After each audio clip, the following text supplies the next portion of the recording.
गोपीनाथ गोपीनाथ मम निवेदन सुनो। मम निवेदन सुनो। विषयी दुर्जन सदा कामरता किछु नहीं मोर गुण।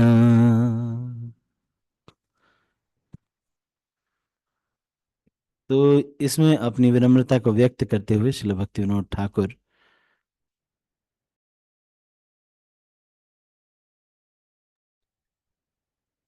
ये कह रहे हैं कि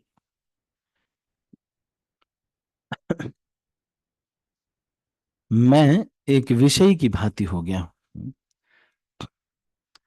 विषय दुर्जन सदा कामरता। I am a wicked materialist, always addicted to worldly desires and no qualities to do I possess. बार बार मैं अपनी स्वार्थपूर्ण इच्छाएं मुझे आ जाती हैं, जो भौतिकतावादी इच्छाएं हैं।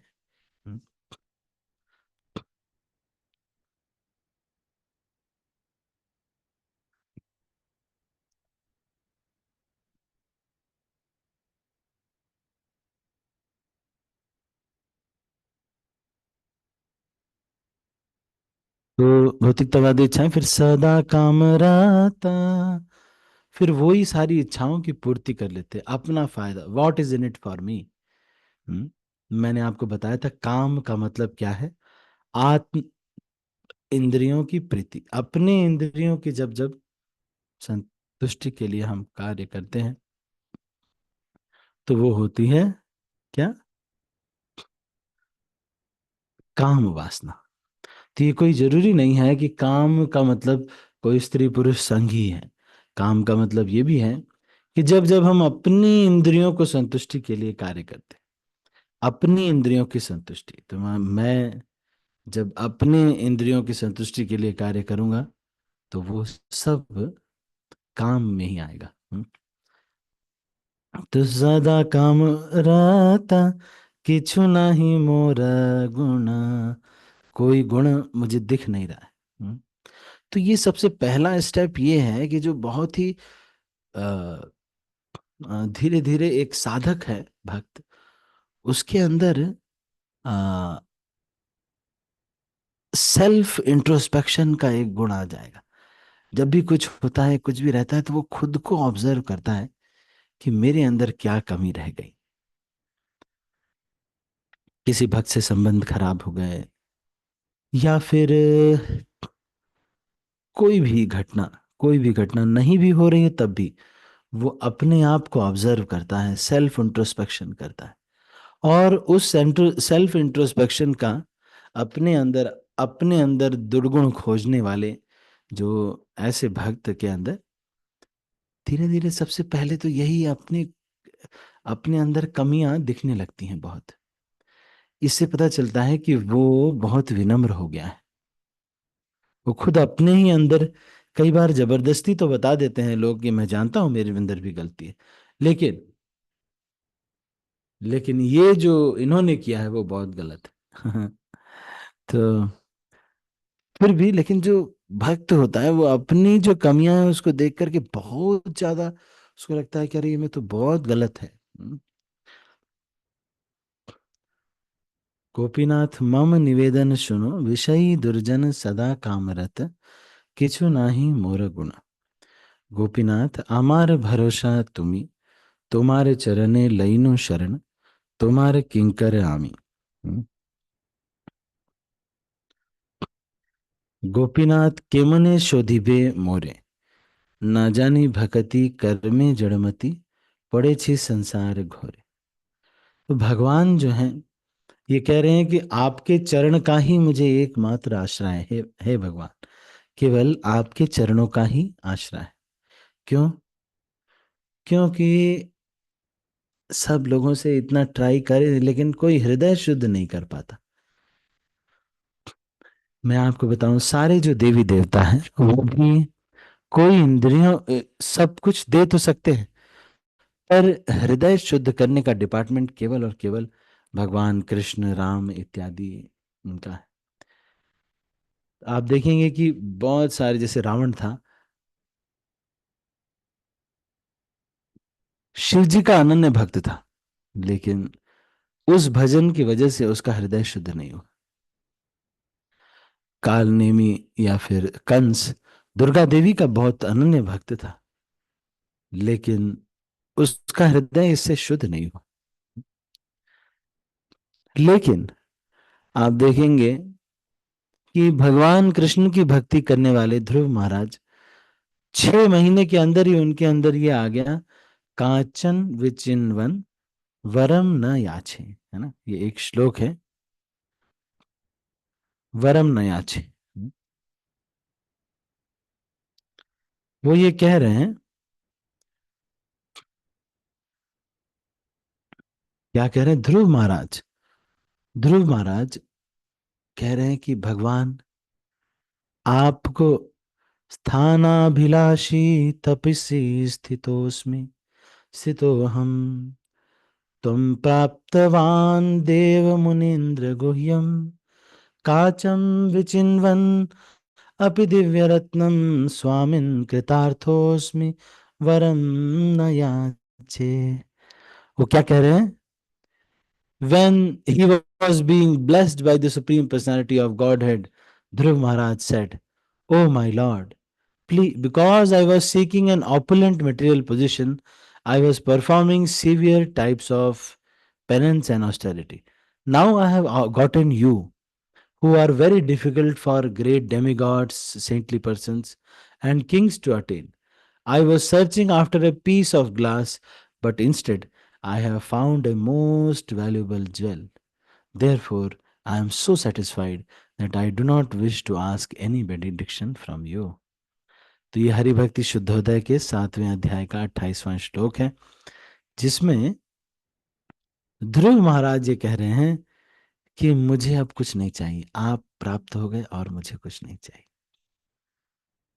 तो एक भक्त का ये देख रहे हैं आप, भगवान विष्णु की भक्ति, भगवान कृष्ण की भक्ति करने का, ये तो इसीलिए यहाँ पर कह रहे हैं कि मेरा भरोसा आप है जो मेरे हृदय को शुद्ध कर देंगे।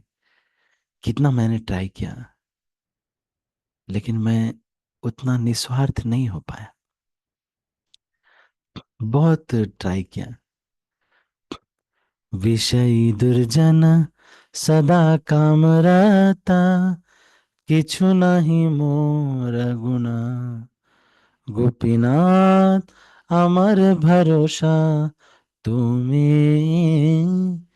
আমার ভরসা তুমি, তোমার চরণে লইনু শরণ, তোমার কিঙ্কর আমি, गोपीनाथ के मन शोधिबे मोरे। अब ये कह रहे हैं कि चलो ठीक है, आप तो दयालु हैं, लेकिन मैं, मेरा शुद्धिकरण हो नहीं पाएगा, कि मैं जो है भक्ति वक्ति तो कुछ जानता ही नहीं, कर्म, सकाम कर्म भी जड़मति है मेरी, इतना नहीं, और इस संसार में, घोर संसार में पड़ा हुआ। तो फिर इस तरह से जो है इसको कह रहे हैं, गोपीनाथ सकली तुम्हार माया, नाही मम बल ज्ञान सुनिर्मल। तो एक भक्त का इसी तरह का विनम्र, एकदम बहुत ही विनम्र, वो बोस्टफुल नहीं होता है। भक्त कहता है अरे बाहर मिलो बताते हैं, ये सब नहीं, वो तो बहुत ही विनम्र होता है।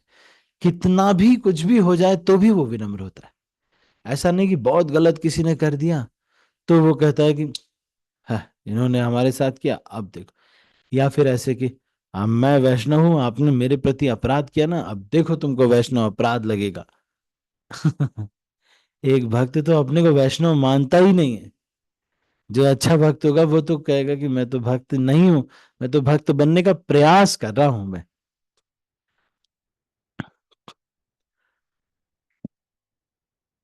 ये मन शोधिबे, तो फिर कह रहे हैं कि सकली तुम्हार माया, ये सारा जो है ये तो माया आपकी ही है। न जानी भक्ति नहीं मम बल, ज्ञान सुनिर्मला। ना ही शुद्ध ज्ञान है, इधर उधर का ज्ञान है, कोई शुद्ध ज्ञान नहीं है, बल भी नहीं है, और ये शरीर भी साथ नहीं देता है। गोपीनाथ नियत चरणे स्थाना, मांगे पमारा कांदिया कांदिया। कह रहे लेकिन मैं सबसे बड़ी चीज मांगने आया हूँ भगवान, मैं आपके चरणों में स्थान में आया हूँ, मतलब आपके भक्तों का संग में हमेशा मिले, ये मेरी अभिलाषा है। तुम्ही तो सकली पारो, दुर्जने तारीते तुम्हार शक्ति, के आछे पापीर आर। श्री भक्ति विनोद ठाकुर कह रहे हैं कि आप तो दुर्जन लोगों को तारते हैं, पतित पावन हैं आप ना, जगाई मधाई को तार दिया, ऐसे ऐसे लोगों को सबका उद्धार कर दिया आप। तो अब मेरा भी नंबर आ जाए तो बहुत अच्छा है। तो ये देख रहे हैं आप, इस मतलब मूड को समझने का प्रयास करना चाहिए। शिल भक्ति विनोद ठाकुर ये सोच कितने विनम्र, एक सोचो, इनकी जो वाइफ थी भक्ति भगवती देवी 64 माला करती थी। आजकल किसी की वाइफ अगर 64 माला करने लगे तो वो तो बोलेंगे कि नहीं नहीं, हेड पुजारी से नीचे तो हमें बनाना ही नहीं है। लेकिन आप देखिए भक्त ये कितने विनम्र है। कुछ गड़बड़ हो गया तो ही इज स्टिल हम्बल।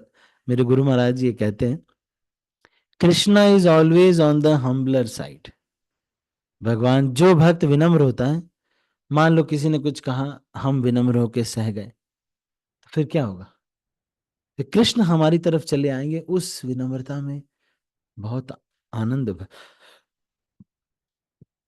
उस विनम्रता में बहुत आनंद भर देंगे। कृष्ण हमारे, तो वो जो आध्यात्मिक आनंद होगा उसी की तो अभिलाषा हमको है। तो फिर भगवान कह रहे हैं लेकिन इतना सीरियस मैटर थोड़ी ना हम सॉल्व करेंगे। तो भक्त ये कह रहा है कि गोपीनाथ तुम्ही कृपा पारा बारा, जीवर कारण हासिया प्रपंचे, लीला कोइले सो विस्तार। मैं आपको बताऊं, जब मैं पहली बार चित्रकूट गया तो मैंने भगवान राम को गेरुए वस्त्र में देखा, सीता मैया को गेरुए वस्त्र में देखा, और वो एकदम सामने, इतनी बड़ी मूर्ति है कि एकदम सामने देख रहे थे, और मैं वहीं रोने लगा। मैंने सोचा संसार कितना निष्ठुर है कि भगवान को भी गेरुए वस्त्र पहना दिए। तो 3-4 घंटे तक तो वहीं रहे हम। फिर तो ये जो भगवान आते हैं, इस प्रपंच में आते हैं, अपनी पत्नी की भी किडनैपिंग हो रही है सोचो। और भगवान को कहा, राम जी के कितना कष्ट हो रहा है, भगवान 14 वर्ष का वहां वनवास हो रहा है, क्या क्या बहुत कष्ट हो रहा है। अपनी पत्नी को धोबी एक बोल दे रहा है, मतलब कुछ भी हो रहा है, भगवान को भी इन लोगों ने नहीं छोड़ा। ये दुनिया कितनी निष्ठुर है। तो कह रहे हैं ऐसे प्रपंच में भी भगवान आते हैं, इसीलिए कह रहे हैं कि तुम सबसे श्रेष्ठ हो भगवान, आप कृपा के पारावार है। जीवेर कारण, जीवों के लिए आप इस प्रपंच में आकर के लीला कैले सुविस्तार, बहुत सारी लीलाएं करते हैं। भगवान किसी अपने भक्त को भी भेज देते हैं, लेकिन भगवान स्वयं आते हैं, ये बहुत बड़ी बात है। क्योंकि मैं आपको बताऊं, बहुत बड़े लोग हैं भगवान। अब जब देखो, जब जैसे कल हमारे यहाँ जो एमएलए आने वाले थे, जब आने वाले थे तो कितना सब लोग एकदम सजग थे, है ना? नहीं, एमएलए एमपी या जो ये लोग हैं, आते हैं तो हम कितना सजग हो जाते हैं। या फिर जो हमारे जैसे चीफ मिनिस्टर हैं, ये छोटे छोटे लोग हैं, लेकिन ये लोग आते तो हम एकदम सजग हो जाते। भगवान इस भौतिक संसार में आकर के इतनी देर लीलाएं करते हैं, लोग उनको गालियां अभी भी निकाल रहे हैं, अभी तक। लेकिन फिर भी भगवान इस प्रपंच में आके बहुत सारी लीलाएं करते हैं हमारे लिए, दिखाने के लिए कि चलो हमारे साथ, मेरे साथ लीला में रहो। गोपीनाथ हामी की दोषे दोषी। तो इस भजन से हमको ये सीखना है कि we should always be in a humble disposition, even though you are correct, तुम सही हो। मैं जानते हैं, सब लोग जानते हैं कि तुम सही हो, लेकिन फिर भी हमको विनम्र रहना चाहिए। तो मान लीजिए कि किसी ने आपको धक्का दिया, दो थप्पड़ मार दिए, और फिर भी आपको अपने को तो बचाना चाहिए, पर मान लीजिए फिर भी कोई अपमान कर रहा है, तो ये भक्त ये नहीं सोचता कि अच्छा इनको ना मैं बताऊंगा क्या होता। क्या सीखा फिर आपने, क्या सीखा, भक्ति क्या सीखा है? ये सीखा कर प्रभु जी मुझसे पंगा ले रहे ना, कोई मेरा कुछ बिगाड़ नहीं सकता, मैं बता रहा हूं। ये सब वर्ड्स वैष्णव लोग थोड़ी यूज करते। वैष्णव लोग तो यही वर्ड्स यूज करते हैं कि शायद मेरे किसी चीज की वजह से इनको संतुष्टि नहीं हो पाई, मैं शायद मेरे प्रयास में थोड़ी कमी रह गई। इस तरह से वैष्णव सोचता है। हमारे हिजुलिनस भक्ति तीर्थ महाराज कहते हैं, four principles of community building. एक उनका, मैं आपको बता, एक मिनट, अच्छा एक मिनट, एक, four principles of community building, ये भक्ति तीर्थ स्वामी महाराज ने ये बताया है।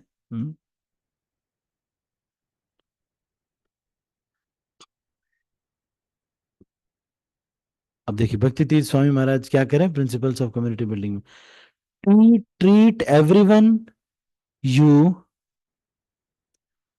encounter as if the success or failure of your spiritual life depends on the quality of your interaction with them।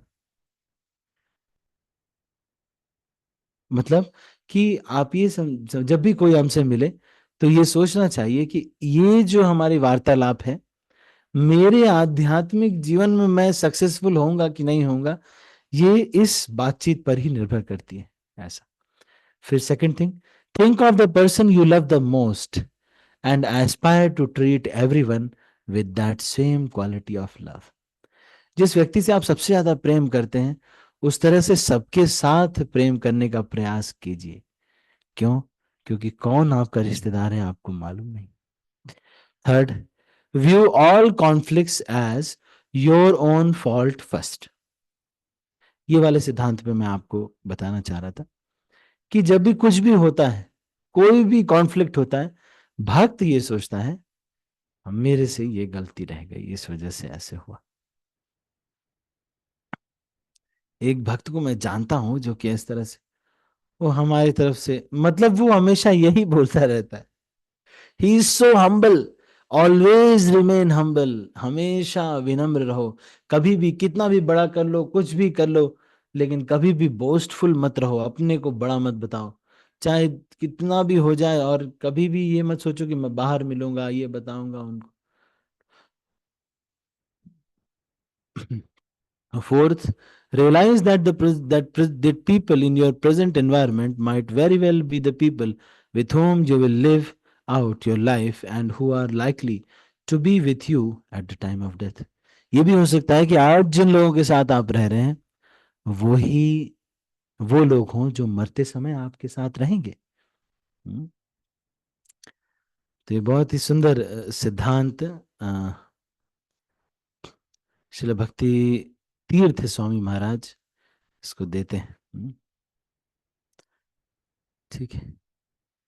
तो मैं इस बात पे फोकस कर रहा था, देखिए श्रील भक्ति विनोद ठाकुर कितने विनम्र है। हाउ हम्बल ही। और इतने विनम्रता से वो कह रहे हैं कि मैं क्यों इतना दोषी हूं, मेरे अंदर इतने दोष हैं। और भक्त हमेशा, हाँ मेरा गलती होगा, हो जो वो मेरे से मिस कर गया होगा ना थोड़ा, क्या करे वैसे, इसे करके असुर सकल पाइलो चरण विनोद था किलो बोसी। कह रहे कि मैं जो है बस रह गया, बाकी सारे असुर लोगों को तो कृपा मिल गई है ना। तो अपने को असुरों से तुलना कर रहे हैं कि भाई इस लिस्ट में मैं था। तो ये जो है, ये लोग तो सब लोग शुद्ध हो गए, लेकिन मैं शुद्ध नहीं हूँ। तो भक्त, इस भजन से हमें ये सीखना चाहिए कि भक्त अपने को कितना सरल, कितना विनम्र समझता है, कितना विनम्र करके रखता है। तो बोस्टफुल कभी भी नहीं होता है, कभी भी नहीं। These are the qualities of humility, what makes us humble. Humble disposition, है ना। थोड़ा बातों में भी ये, अब कोई लोग कहते हैं मैं हम्बल हूं प्रभु जी, हाँ हो जाएंगे हम्बल। ये लैंग्वेज यूज करके कोई थोड़ी ना हम्बल होता है। विनम्रता का मतलब ही यही है कि आपकी भाषा में, सब चीजों में उसको दिखना चाहिए। इनफैक्ट लोगों को हो सकता है पता हो कि आप गलत नहीं हो, फिर भी आप, जैसे शिवास पंडित को एक व्यक्ति ने दुर्गा जी की उपासना का सारा हड्डी वड्डी ये सब ले आ करके उनके द्वार पे रख दिया था, और सब सोचा कि सब लोग देख करके बदनाम हो जाएंगे शिवास पंडित। शिवास पंडित सुबह उठे, सामने देखा कि हमारे ये पड़ा हुआ है, लोगों को खुद ही बुला करके कह रहे आओ आओ देखो देखो, देखो मैं कृष्ण का भक्त होने का जो है ढोंग कर रहा था, मैं तो देखो काली देवी का भक्त हूँ, ये देखो मांस मच्छी ये सब रखा हुआ है, इससे पता चलता है कि मैं कितना घृणित भक्त हूँ। श्रीवास पंडित ने ऐसा बोला, कोई विश्वास ही नहीं कर, कोई विश्वास ही नहीं करा। इसी तरह से हम जब भी बातें करें, हर एक क्षण में विनम्रता दिखनी चाहिए, कूट कूट के भरी हो विनम्रता। बोस्ट ऐसे बोस्टफुल, हाँ चलो देख लेंगे, वाह मैं कर दूंगा, सब कर, प्रयास करेंगे, है ना। नहीं, सब चीज के लिए फिर अगर कुछ बोलता है तो आप, मैं तो प्रभु जी योग्य नहीं हूं, लेकिन अगर आप कहेंगे, आपके आदेश से हम करने का प्रयास करें।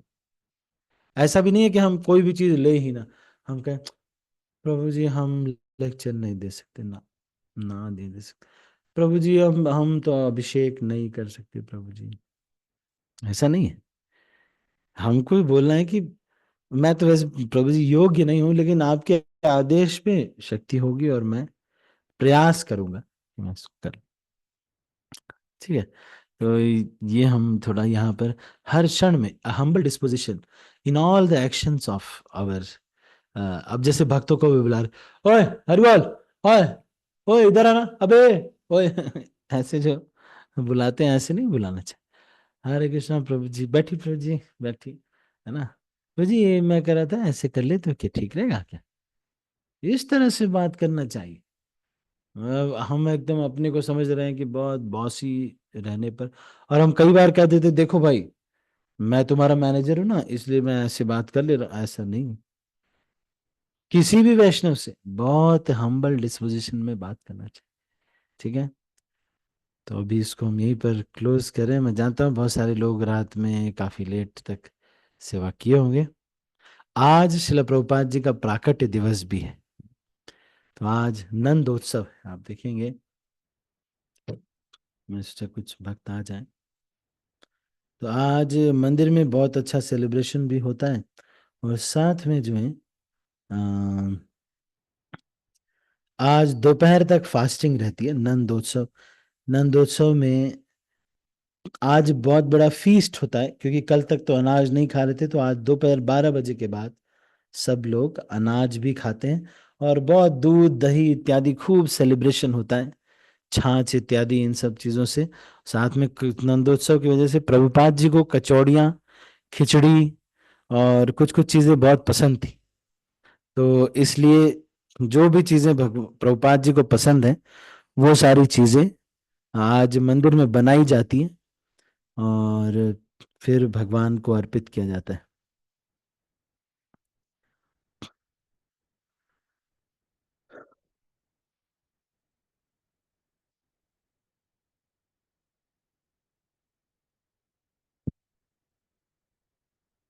तो भगवान वहां पे, भगवान के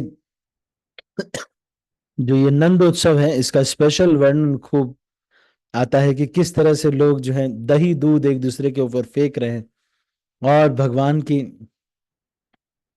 ब्रज में बधाई गाया जा रहा है ना। कल हमने भी यहाँ पे बधाई गीत गाया। हम्म। और बहुत सारे ब्राह्मण लोग मंत्र वगैरह। भगवान तो रात में 12 बजे प्राकट्य हुआ। फिर उसके बाद भगवान जो है, जो कहाँ पे, देवकी के पास। और उसके बाद भगवान जो है चले आते हैं यहाँ पर। तो अगले दिन सबको पता चलता है कि 80 साल के जो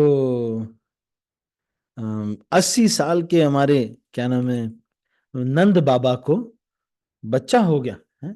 80 साल के थे, 80 ईयर्स, है ना। उनको बेटा हो गया, तो ये सब लोग बहुत खुश हो जाते। हम्म, बहुत सारे लोग प्रार्थना कर रहे थे, तो बहुत सब खुश हो जाते। तो फिर इसको अ, तो ये सब सेलिब्रेट अगले दिन, खूब सेलिब्रेशन होती है। सो बधाई गीत बोलते हैं। तो गाते हैं कई बार। अ,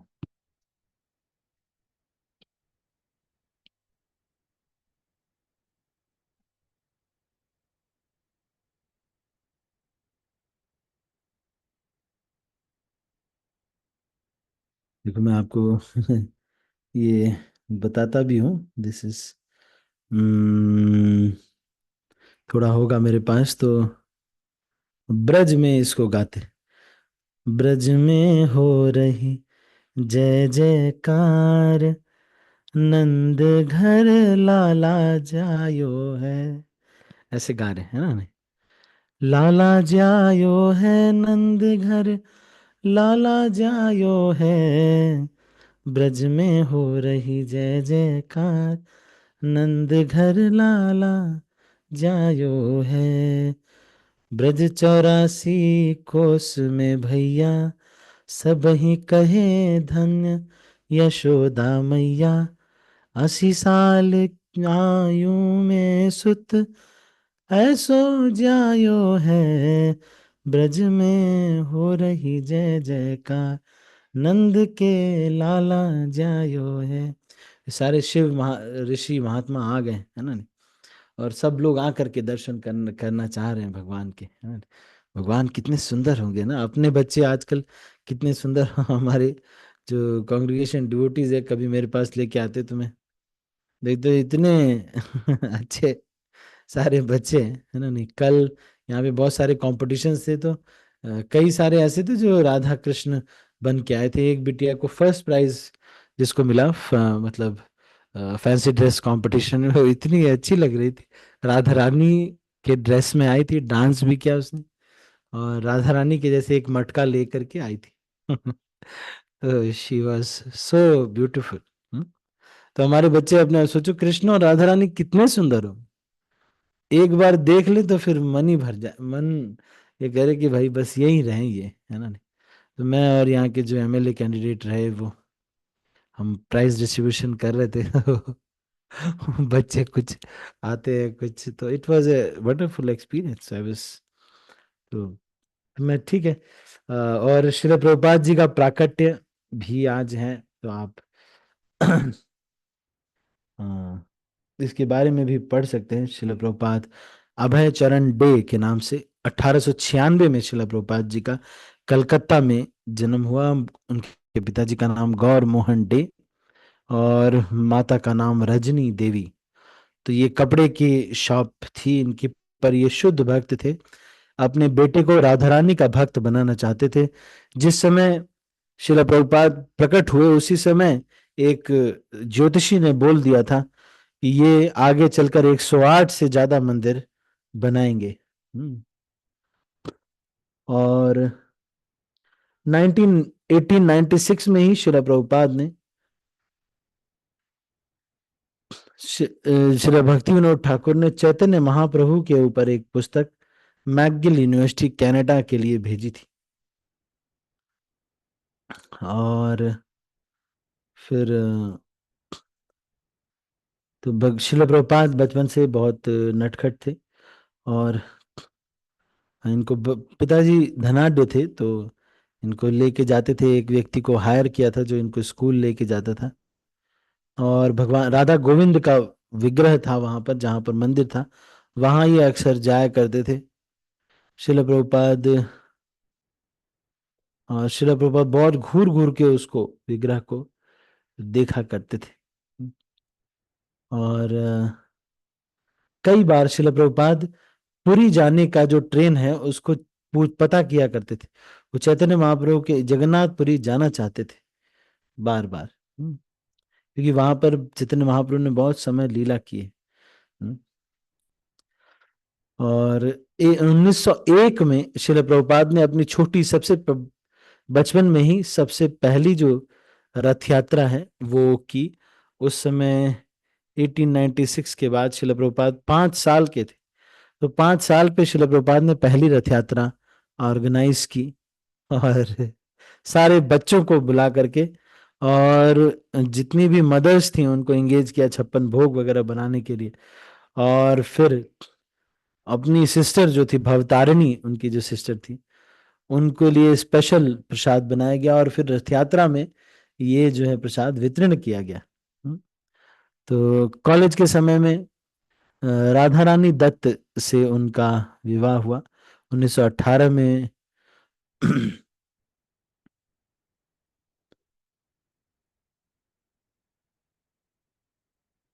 लेकिन 1918 के बाद बहुत समय तक गौना हो जाता है, तो वो अपने घर पे रही या अपने घर पे रहे। फिर अपना कॉलेज जिन्होंने कंप्लीट किया, और प्रभुपाद उनसे जुड़ गए, गांधी जी के मूवमेंट से जुड़ गए। भक्ति सिद्धांत ठाकुर ने कहा कि गांधी जी के आजादी आंदोलन से ज्यादा जरूरी है तुम जो है विदेशों में जाकर के प्रचार करो, और कृष्ण भावनामृत को फैलाना ज्यादा आवश्यक है। The only scarcity in this world is Krishna consciousness. इस तरह से बोल के उनको श्रील प्रभुपाद को परास्त किया उनके गुरु ने। फिर हम सब लोग जानते हैं कि आगे किस तरह से श्रील प्रभुपाद ने पहले संन्यास लिया, फिर झांसी में लीग ऑफ डिवोटीज स्टार्ट किया। तो श्री प्रभुपाद की जीवनी आप पढ़ सकते हैं, ये बहुत लंबा है, इसमें बहुत सब सब कुछ डिटेल्स में है। ठीक है, तो अभी हम इसको यहीं पर समाप्त करते हैं। आप सभी का बहुत बहुत धन्यवाद, और थोड़ा रेस्ट ले लीजिए, है ना, क्योंकि सारे भक्त लोग आए होंगे आज, सेवा की होगी कल रात में। तो थोड़ा रेस्ट लेकर के फिर उसके बाद 12 बजे तक फास्टिंग है आज। फिर उसके बाद फुल फीस्ट प्रसाद, अनाज प्रसाद रहेगा। ठीक है। हरे कृष्ण। किसी का कोई प्रश्न तो नहीं है? Any questions? मैं सारे हाथ नीचे कर रहा हूँ। Any questions? आपका कोई प्रश्न या फिर कोई टीका टिप्पणी? हरे कृष्ण प्रभु जी, दंडक प्रणाम। दंड प्रणाम। प्रभु जी, आज प्रभुपाद को अलग से भोग लगाया जाएगा कि ऑफर्ड, प्रभुपाद के ऑफर्ड किया हुआ भोग लगेगा? आज जब श्री प्रभुपाद जो तिरोधान हो जाते हैं, जब किसी वैष्णव का तिरोधान हो जाता है, तो उनको एज ए आचार्य समझा जाता है। हम्म, जैसे उनको एज ए आचार्य समझा जाता है, तो इसीलिए उनको डायरेक्ट भोग लगाया जाता है। ठीक है। बिना ऑफर्ड किए भगवान जी को? हाँ हाँ। हाँ। ऐसा समझा जाता है कि आचार्य लोग ही जो है इसको अर्पित करते हैं। वास्तव में भी हम भगवान को अर्पित नहीं करते हैं। हम लोग भले भगवान की फोटो के सामने रखते हैं, लेकिन हम अपने गुरु को ही अर्पित करते हैं। जी। अगर शिल प्रभुपाद ये करते कि भोग लगाने के लिए बस अपने गुरु का मंत्र बोलना भी पर्याप्त है, अगर जल्दी हो तो आप अपने गुरु का बस मंत्र बोलिए, उनसे प्रार्थना कीजिए और भोग लगा दीजिए, कोई प्रॉब्लम। तो बहुत पावरफुल है आचार्य, ये गौड़ी वैष्णव संप्रदाय। जी प्रभु ठीक जी। है। हाँ। हरे हरे कृष्ण, दंडक प्रणाम। धन्यवाद प्रणाम। ठीक है, तो अभी हम इसको यहीं पर क्लोज करते हैं।